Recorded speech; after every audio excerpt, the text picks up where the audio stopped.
wild boar hog hunt loadout building video. Y'all are gonna help me, so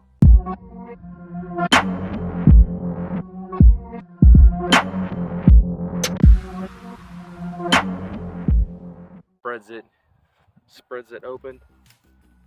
We want this channel spread wide open like your mama's cheese.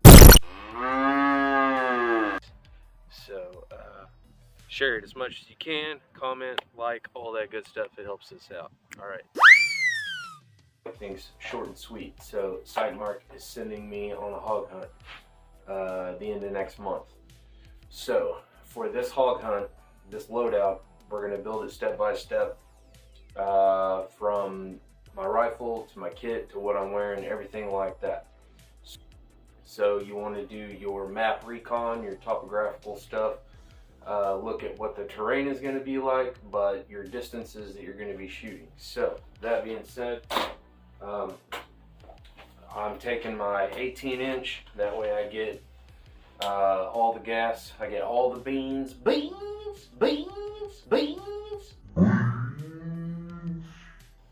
out of this. They're providing ammo, so hopefully, you know, it's 77 grain stuff, but if not, whatever. Some of my needs are going to be, my rifle needs to be lightweight, so that I can potentially go all night, but then it's also February at night in Texas, so it's going to be cold as balls. So all the kit, as we build the kit out on what I'm taking, needs to be lightweight. And pretty much in East Texas, the terrain is either thick brush or open fields. So the worst out of those two is going to be thick brush. So I want to snag proof as much as I can and go lightweight on everything as I possibly can. Alright, so this is pretty much everything that I'm going to have on my person when I go out into the field. It's all exploded right now, so bear with me, but we downloaded the comms, don't need that. So I need to attach this, but I've got my GP pouch, 2 tourniquets, and the rest of my blowout kit, shears, all that, you know, in case something crazy happens, firearms related. Alright, I got spare batteries and my boo-boo kit for the rifle in case anything goes down. I will additionally be robbing the BCG out of my 14.5 and throw in there just in case something absolutely crazy happens and I want to have a backup. I don't want to be that guy that his gun takes a shit and then he has to go borrow somebody's. Alright, so moving from the chest rig, I've got it stripped down. I've got a headlamp, 2 sets of them, so I'll have a backup. And then this one, especially through thick brush, having a red nav light is definitely what you're going to want, especially for predator and hog hunting.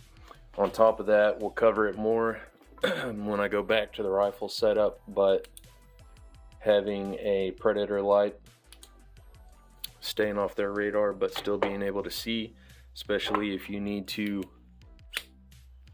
reach out through a magnified optic, you can do it. I really like these predator lights that dilate. They come in handy. So I'll have all that. I'm going to take 3 mags, 1 in the gun. Of course, I'm going to take, you know, more mags with me, but I'm going to run my inner belt to my battle belt setup, and then I have my Velcro fanny pack that I can throw on there. That is where I'm going to put my rangefinder and gloves and snacks and stuff like that. I can throw in here. Keeps it out of the way but secured to my body.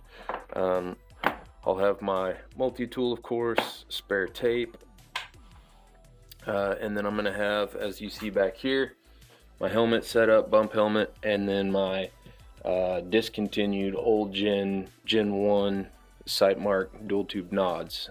These things are still banging. They're freaking sweet. Getting them mounted on a Rhino mount is the hard part, but these things still rock and roll. Those I usually stow in the backpack, it carries the helmet. So the backpack is basically just going to be a couple of extra mags. I'll throw a MRE in there, a couple extra bottles of water, and then the helmet and any of the other spare stuff. That way, if I need to ditch it, leave it in the car or in the stand, whatever. So we'll get all this policed up, and then we'll go over the actual like clothing that I'm going to be wearing to stay warm and all that stuff. So clothing wise, standard cold stuff, guys, nothing too fancy. I'm going to be rocking some thermal long johns as a base layer. You know, of course, your whitey tighties, then your thermals, and then I'll probably be wearing my Emerson Gear combat pants. These things are pretty freaking awesome. I've worn them for years, done a lot of crazy stuff in them, a lot of force on force. And they've held up, as you can see, immaculately.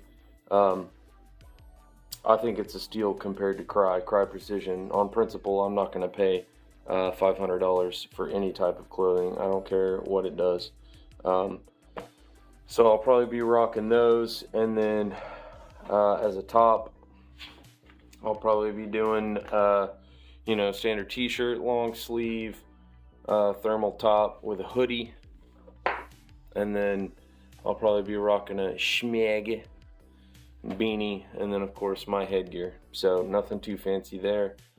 Cold Texas weather, just lots of layers, guys.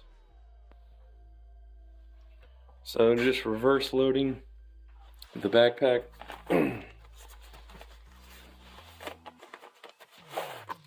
Nods, batteries.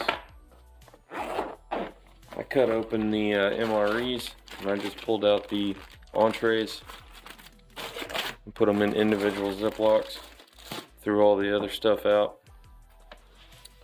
And then main compartment is going to be the bump. Extra med in case something crazy happens. And then side pocket over there. All the tools that you use for all your accessories, optics, lights, lasers, all that stuff for your rifle. I put all the tools I used in this side pocket. That way I can get that stuff off if I need to. Other than that, the only thing that will go in here is just water. Alright, so the rifle didn't change all that much. I tried out a couple of different configurations, but this one seems to be tried and true and I like the most. Remember, we want it to be as lightweight as possible and as snag, no snag points at all, possibly going through brush and stuff. So I've got my Predator light mounted right next to my white light, and then I've got my fixed 5 and then my red dot. So other than that, it's pretty much bare bones, lightweight. Like I said before, it's the 18-inch, so we're gonna get good ballistics no matter what out of this. This thing's the tack driver. Well, guys, appreciate you stopping by. You might be saying to yourself, Joe, that's a little much. You're getting a little carried away there. And you're not wrong. You don't need all this stuff really to go hunting. Hog hunting, predator hunting. I mean, a good rifle with a decent optic, and you could do it with that. But anytime that you can get out in the woods and do any kind of hunting or shooting or just walking around in the woods, to me, that's perfectly acceptable to go out and start shaking out your gear. Not only that, but your mindset, your skill set. Getting used to preparing your stuff in such a way for the task that is at hand. That's real world knowledge. That's experience that you can't get by watching YouTube. So this is going to be a part 1. So the part 2 will be me taking all this stuff out to the range, getting everything zeroed in and shaking out the kinks and all the gear, making sure I can get to everything easy peasy.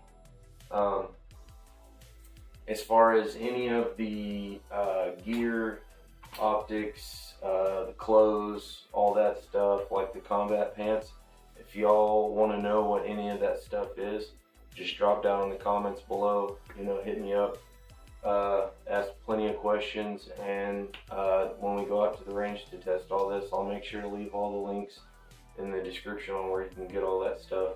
Stuff gets crazy expensive pretty fast, and so if you can find stuff that works really well but saves you some of that coin, it's definitely worth it. So guys, don't forget, like, subscribe, share, smash all the buttons. Love you guys, appreciate it. Always push back.